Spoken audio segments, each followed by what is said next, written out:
Hi friends, Mahanadi next week ப்ரோமோவில் அப்பள கம்பெனிக்கு விளம்பரப்படுறதுக்காக ஃபோட்டோ ஷூட் எடுக்கிறதுக்காக விஜய்க்கு ஐஸ் வச்சுக்கிட்டு இருக்காங்க நம்ம காவேரி.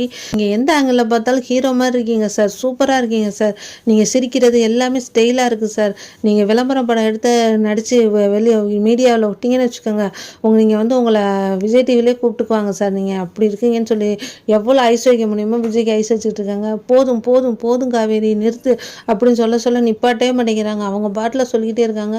என்ன காவேரி உனக்கு வேணும், இப்போ எதுக்கு இவ்வளோ ஐஸ் எனக்கு வச்சுக்கிட்டு இருக்க அப்படின்னா ராகினி நின்றுட்டு பொசன்னு இருக்கு. ராகினிக்கு என்ன இவங்க ரெண்டு பேரும் இப்படி க்ளோஸாக சிரித்து பேசிகிட்டு இருக்காங்க அப்படின்னு சொல்லிட்டு இப்படியே இடிச்சுக்கிறா, போய் இடிச்சுக்கடி நல்லா இடிச்சுக்க, அதுக்காக தானே நான் பேசிகிட்டு இருக்கேன்னு சொல்லி இன்னும் க்ளோஸாக போய் விஜய்கிட்ட உட்காந்துட்டு உங்களை ஃபோட்டோ எடுக்கிறேன் பாஸ் நாளைக்கு பாருங்களேன் அப்படின்னு சொல்லிட்டு விதமாக நிற்க வச்சு ஃபோட்டோ எடுத்துக்கிட்டு இருக்காங்க. அப்போ அதை பார்த்தோன்னே காவேரி ரசித்து எடுத்துக்கிட்டு இருக்கிறத பார்த்துட்டு அவங்க வீட்டில் எல்லாரும் சந்தோஷப்படுறாங்க பார்த்துட்டு.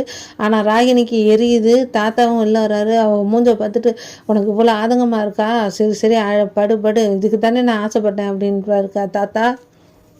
விஜயை பார்த்து காவேரி எடுக்க எடுக்க ஒரு மாதிரி ஆகுது காவேரிக்கு. பார்த்துட்டு குமரன் என்னையும் எடு, நானும் விளம்பரப்படுத்தல நடிக்கிறேன், என்னையும் மாடலாக நீ எடுத்துக்க மாட்டியா காவேரி அப்படின்னு சொன்னோன்னே சரி நில்லுங்க மாமா அப்படின்னு சொன்னோன்னே விஜய் மாதிரியே போஸ்ட் கொடுக்க ஆரம்பிச்சிடறாரு. குமரன் அங்கே இருந்துட்டு இது தேவையா அவருக்கு, இவர் ஏண்டி இப்படி இருக்காரு அப்படின்னு சொல்லி யமுனாட்ட சொல்லிட்டு இருக்காரு. சரி விடுக்கா அப்படின்னு சொல்கிறா யமுனா. அஜய் அங்கேருந்து என்ன ராகினி ஏன் இப்படி நின்றுக்கிட்டு இருக்கேன், அவங்க பாரு அவள் பண்ணுற அட்டுலியத்தை, என்ன தான் நினச்சாலும் இவளை ஒன்றுமே பண்ண முடியலையே பாரு, நான் இவளை என்ன சும்மாவே விடமாட்டேன் நான் அப்படின்னு சொல்லி இப்படியே கையில் குத்திக்கிட்டே இருக்கா தூணை. நீனு தான் இருக்கியே அப்படின்னு உன்னைய கட்டிக்கிட்டு நான் என்ன தான் பண்ணுறதோ தெரியல அப்படின்னு சொல்லிட்டு இருக்கா ராகினி. அப்போ அதை பார்த்துட்டு காவேரி ரொம்ப போய் கிட்ட கையை பிடிச்சி விஜய்க்கு நில்லுங்க பாஸ் அப்படின்னு நில்லுங்க பாஸ் நீ கிட்ட போய் செஞ்சோன்னா ரொம்ப காண்டாகுது. பாரு இவனை நான் என்ன பண்ணுறேன்னு சொல்லி அதோட இந்த ப்ரோமோ முடிச்சிருக்காங்க.